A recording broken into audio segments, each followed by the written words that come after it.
बेहद के बेहद की परम परम परम महाशांति है, महाशांति है, महाशांति है।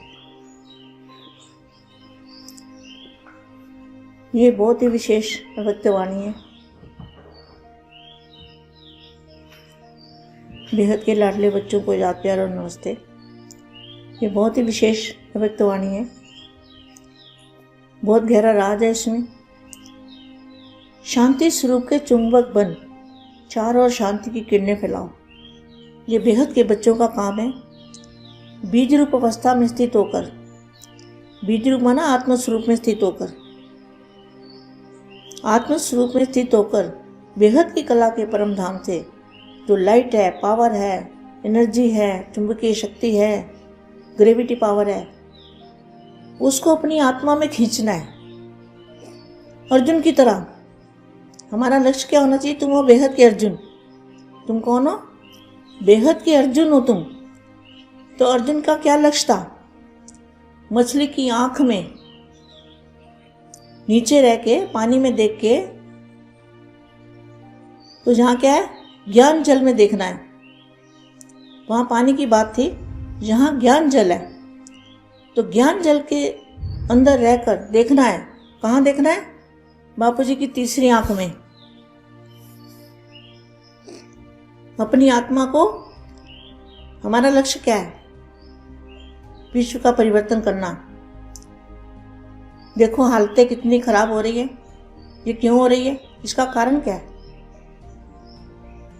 ये भी जो समय है सबको नष्ट मोह बना रहा है। एक दूसरे से डर लग रहा है तो नष्ट मोह हो गए ना। मेरा मेरा मेरा मेरा फलाना, मेरी फलानी, वो सब भगवान ने एक ही मार में वो ख़त्म कर दिया। सबका मोह नष्ट हो गया, एक दूसरे से मोह नष्ट हो गया। देखा जाए तो बेहद के बच्चों का हर बात में अकल्याण में भी कल्याण होगा। आपका तो कल्याण हो ही नहीं सकता, क्योंकि बेहद के दादाजी पर 101% निश्चय है। नशा है तो निश्चय है तो नशा भी रहेगा। और फिर ड्यूटी करनी है। अब क्या है? ज्ञान योग सेवा धारणा। अब हमें लास्ट सब्जेक्ट है धारणा स्वरूप का। कौन सा? चुंबकीय बॉडी। उस स्वरूप को धारण करना है और उसमें से जो किरणें निकलेगी वो एनर्जी होगी, पावरफुल होगी, चुंबकीय शक्ति होगी। वो हर बुराई का सर्वनाश कर देगी। वो जो शक्ति है, हर बुराई, वायुमंडल में जो भी बुराई पड़ी है, वायुमंडल में जो भी नेगेटिविटी पड़ी है, या जो किसी किस्म की भी कोई रोग शोक जो भी है, उसका सर्वनाश कर देगी। उसको क्या करेगी? वो प्रकृति को भी शांत कर देगी, शांत कर देगी, परिवर्तन कर देगी। उसका ऐसा अंश और वंश दोनों खत्म हो जाएंगे, हर बुराई का। तो वाणी भी जो चलाई है, ऊपर वाले बाप ने चलाई है, इनके द्वारा चलाई है, लेकिन बेहद के बच्चों के लिए चलाई है, कौरव यादव पांडव तीनों के लिए चलाई है। तो हर कोई अपनी अपने हिसाब से जितना उनकी बुद्धि चलती है, वो 9 लाख वालों की अपनी बुद्धि है, उससे ऊपर वालों की अपनी है, सारे की अपनी अपनी बुद्धि है। तो जहाँ वालों की अपनी बुद्धि है, हर कोई अपनी बुद्धि के हिसाब से। और जो बेहद के दादाजी के बच्चे हैं, उनके बेहद की बुद्धि है। उनके पास तीसरा नेत्र है नई दुनिया को देखने का। ये तीसरी आंख जो दी है, ये बाप के बिना कोई दे नहीं सकता। तीसरी आंख देने वाले कौन है? हमारे दादाजी। उनके बिना कोई तीसरी आंख नहीं दे सकता। और ऊपर वाले बापूजी, इनके बिना तीसरी आंख कोई दे नहीं सकता। तो सदा डबल लाइट बन, एवर रेडी रहो। क्या? डबल लाइट बन के डबल लाइट माना एक तो लाइट का शरीर, परम तत्वों की बॉडी, परम प्रकाश की बॉडी, और दूसरा आत्मा, आत्मा भी परम प्रकाश की। तो ये हल्की बॉडी है, वेटलेस है, इसका कोई वेट ही नहीं है। तो जिस चीज़ का वेट नहीं होता, जैसे बिजली करंट है तो उसका वेट नहीं होता ना, उसमें वजन नहीं होता, लेकिन कितना तेज लगता है। इसी तरह से ये बेहद का करंट है, बेहद की पावर है, बेहद की एनर्जी है, बेहद की चुंबक है, बेहद की ग्रेविटी पावर है। इस बात को बहुत अच्छी तरह दिमाग में बिठा लेना है। तो यहाँ क्या लिखा है, भोलानाथ बाप की विशेष स्नेह की दृष्टि ऐसे बच्चों पर है। कौन से बच्चे? वो भी भोले बच्चे हैं जो 9 लाख हैं। बाप को नहीं जानते तो भोले हुए ना, बाप को नहीं जानते तो भोले हुए।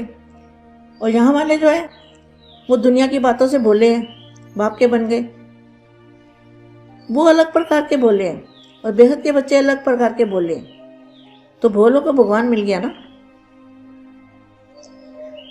अपने को इतना ही श्रेष्ठ पद्म भाग्यशाली समझते हो ना। तो पद्म भाग्यशाली क्यों? अभी जो अंतिम समय चल रहा है, इस समय के अंदर हमें धारणा स्वरूप बनना ही बाकी रहा है। क्या? ज्ञान, योग, सेवा। सेवा कैसे होगी? विश्व सेवा तो धारणा स्वरूप से ही होगी। जब तुम अव्यक्त स्वरूप धारण करोगे और निराकारी अवस्था में रहोगे, यहाँ तो फिर बाप का रूप धारण कर लो, तभी ये विश्व को मतलब ये सेवा होगी ना। सेवा इस शरीर से तो नहीं होगी। सेवा होगी तो फरिश्ते रूप से सेवा होगी, दिव्य रूप से सेवा होगी, लाइट की बॉडी से सेवा होगी, वो चुंबक बन जाएगी। तो इतनी सारी आत्माएं जो भी दादाजी को जानती हैं, बाप को जानती है, बापू जी को, छोटे बापू जी को भी जानती हैं, वो आत्माओं की ड्यूटी है कि धारणा स्वरूप बने। कैसी धारणा? डबल लाइट की धारणा। एक तो हल्का और एक परम प्रकाश की बॉडी, परम प्रकाश की आत्मा। ऐसा पुरुषार्थ अब करना है। अब धारणा स्वरूप का पुरुषार्थ है। ज्ञान योग हो गया पूरा, बाप को जान लिया, ज्ञान योग हो गया, ज्ञान योग आ गया। ज्ञान मतलब बापू जी को जानना, और बेहद का ज्ञान, और बेहद की धारणा। अब बेहद की धारणा धारण करनी है, धारणा स्वरूप बनना है, तभी विश्व का कल्याण होगा और विश्व का परिवर्तन होगा। धारणा स्वरूप के बिना हमारे पाप विनाश नहीं होते। खाली ज्ञान सुनने सुनाने से विक्रम विनाश नहीं होते। ज्ञान की पॉइंट में बहुत होशियार बच्चे होते हैं, ज्ञान की पॉइंटें सुनाएंगे, पर धारणा स्वरूप में नंबर 1 होना चाहिए। अपने दिव्य स्वरूप को धारण करना, उसमें सब सब्जेक्ट आ जाते हैं। वही विश्व सेवा है। अगर आपको बेहद की विश्व की सेवा करनी है, बेहद का परिवर्तन करना है, स्व परिवर्तन करना है, तो धारणा स्वरूप बनना ये अभी हमारा बाकी रहा है। एक ही सब्जेक्ट बाकी रही है। अब आगे क्या करना है? जो कुछ किया वो तो बहुत अच्छा किया, अब आगे क्या करना है? आगे यही बाकी बचा है। अगर विश्व परिवर्तनकारी आत्मा है, विश्व का कल्याण करना है, स्व परिवर्तन से विश्व परिवर्तन करना है, तो दिव्य स्वरूप को धारण करना ही धारणा है, और आत्मस्वरूप की स्थिति का अनुभव जरूर करना है। मैं रोज बार बार यही समझाती हूँ, आत्मस्वरूप की स्थिति वो कैसी स्थिति है? निराकारी आत्मा की स्थिति। तो निराकारी बीज रूप में ताकत ज़्यादा होती है। क्या? जो बीज रूप अवस्था है वो पावरफुल अवस्था होती है। निराकारी अवस्था, आत्मस्वरूप की अवस्था, उसमें सब कुछ भूल जाता है। एक बाप रहता है बुद्धि में और कुछ नहीं, और वो जहाँ पे बाप का मूल स्थान है वो स्थान बुद्धि में रहेगा और कुछ नहीं रहेगा। तो वही पावरफुल स्टेज है। जो किया वो तो बहुत अच्छा किया। अब आगे क्या करना है? वर्तमान समय विश्व की मेजॉरिटी आत्मा को सबसे ज़्यादा क्या आवश्यकता है? अभी जो समय चल रहा है, विश्व की आत्मा को क्या, किस चीज़ की आवश्यकता है? सच्ची शांति की। अशांति के अनेक कारण दिन प्रतिदिन बढ़ रहे हैं और बढ़ते जाएंगे। देखो, अशांति फैल रही है ना। कितनी अशांति है। तो ऐसे समय में हमें क्या करना है? अगर स्वयं अशांत न भी होंगे तो औरों के अशांति के वायुमंडल, अशांति के वाइब्रेशन उन्हों को भी अपनी तरफ खींचेंगे।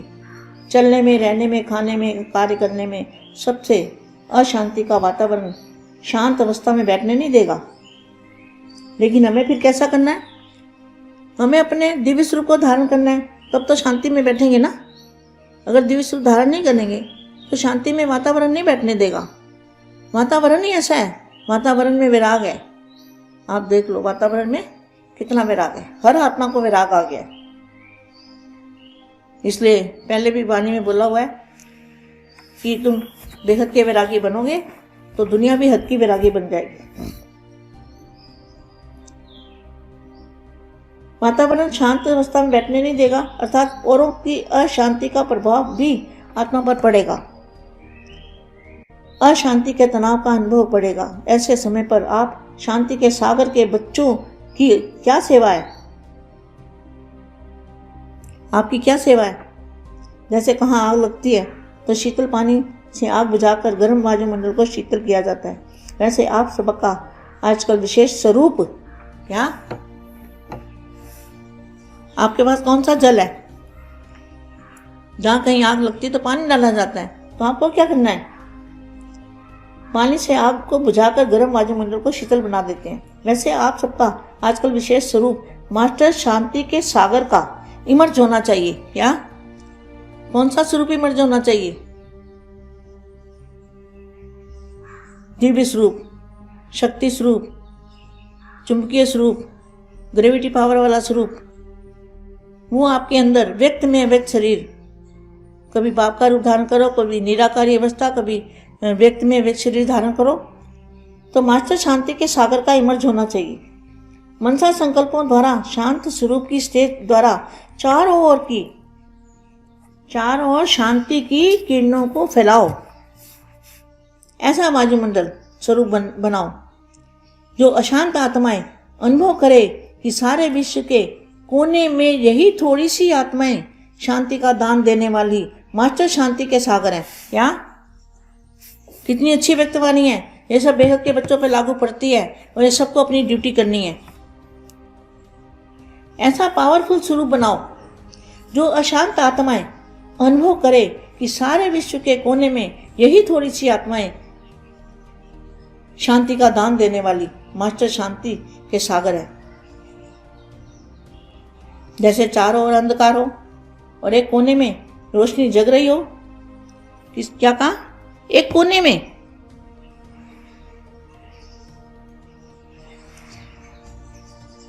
तो सबका टेंशन स्वतः ही रोशनी की ओर जाता है। ऐसे सबको आकर्षण हो कि चारों ओर की अशांति के बीच यहां से शांति प्राप्त हो सकती है। इसलिए शांति स्वरूप के चुंबक बनो। परम शांति।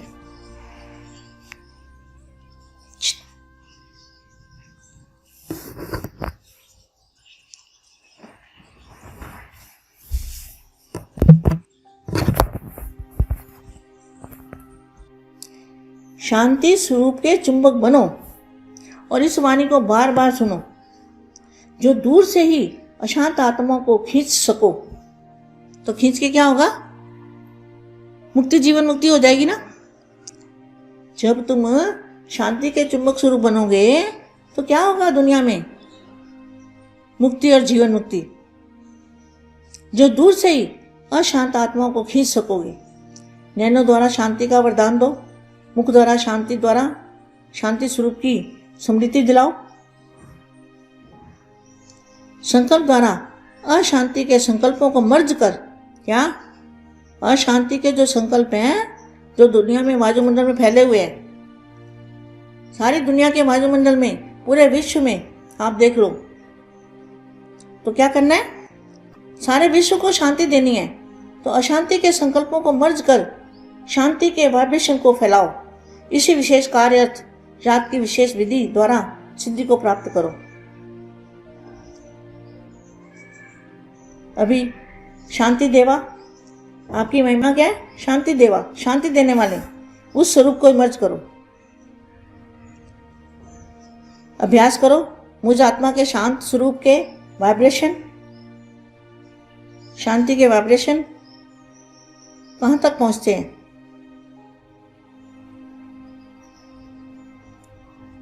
सभी सदा स्नेह में रहने वाले, हर कार्य में सदा सहयोगी, मोहब्बत से मेहनत को खत्म करने वाले, सदा अथक। अभी क्या बनना है? अथक सेवाधारी बनने का समय आ चुका है। और बाप की छत्र छाया के अंदर रहने वाले, सदा विघ्न विनाशक। कौन से विघ्न पड़े हैं? सारा वायुमंडल, विश्व का वायुमंडल तड़प रहा है, आत्माएं तड़प रही है, आत्मा वैरागी बन चुकी है।